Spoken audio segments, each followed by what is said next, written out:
আজি আপোনালোকলৈ লৈ আহিছোঁ ছাগলী মাংস লগতে আৰু কুন্দুলি।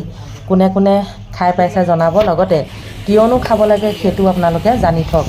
যিহেতু ছাগলী মাংস যথেষ্ট পৰিমাণে কলেষ্ট্ৰল থাকে, নহয়নে বাৰু? বহুতে ছাগলী মাংস খাবই নোৱাৰে, মানে ধৰক আপোনাৰ ইউৰিক এচিড থাকে বা কিবাকিবি ধেৰ বিভিন্ন ধৰণৰ বেমাৰ থাকে। যেই নহওক, আজি মই এতিয়া আপোনালোকলৈ লৈ আহিছোঁ ছাগলী আৰু কুন্দুলি। সেয়েহে কেনেধৰণে বনাইছোঁ অকণমান দেখুৱাইছোঁ।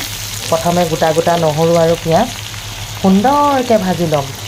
তাৰপাছতে এইফালে মেৰিনেট কৰি ৰাখিয়ে থৈছোঁ নহয় ছাগলী, লগতে হালধি, নিমখ, অকণমান মানে গৰম মছলা, আটাইখিনি মিশ্ৰণ কৰি এতিয়া 10 মিনিট খুব সুন্দৰকৈ ভাজি ল'ম।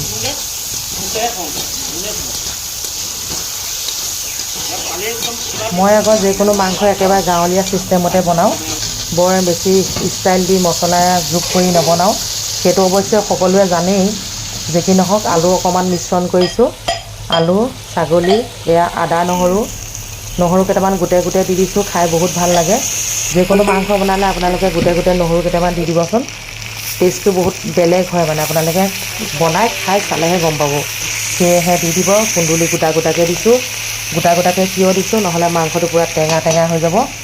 কুন্দুলিখিনি টেঙা মানে, সেয়েহে এয়া চাওক, এতিয়া গোটা গোটাকৈ কুন্দুলি দি দিছোঁ। গোটা গোটাকৈ দিলে বইল টাইপৰ হ'ব, খাবলৈও ভাল লাগিব। লগতে মাংস জোলৰ লগত কি ধুনীয়া লাগিব নহয়। আপোনালোকে বনাই খাই চাব দেই। কল পচলা মিশ্ৰণ কৰিও খাব পাৰে।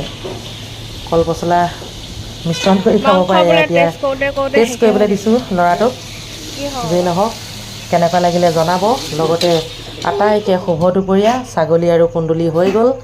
2-3 মাহে গম পায় আপোনালোকে মোৰ এটা অসুখ চলি আছে, সেয়েহে মাংস চাংস একো নাখাওঁৱেই। তথাপিতো ইয়াৰ পৰা এতিয়া কুন্দুলি বাচি বাচি খাম। আজিলৈ আহিছোঁ, আকৌ লগ পাম। Bye bye.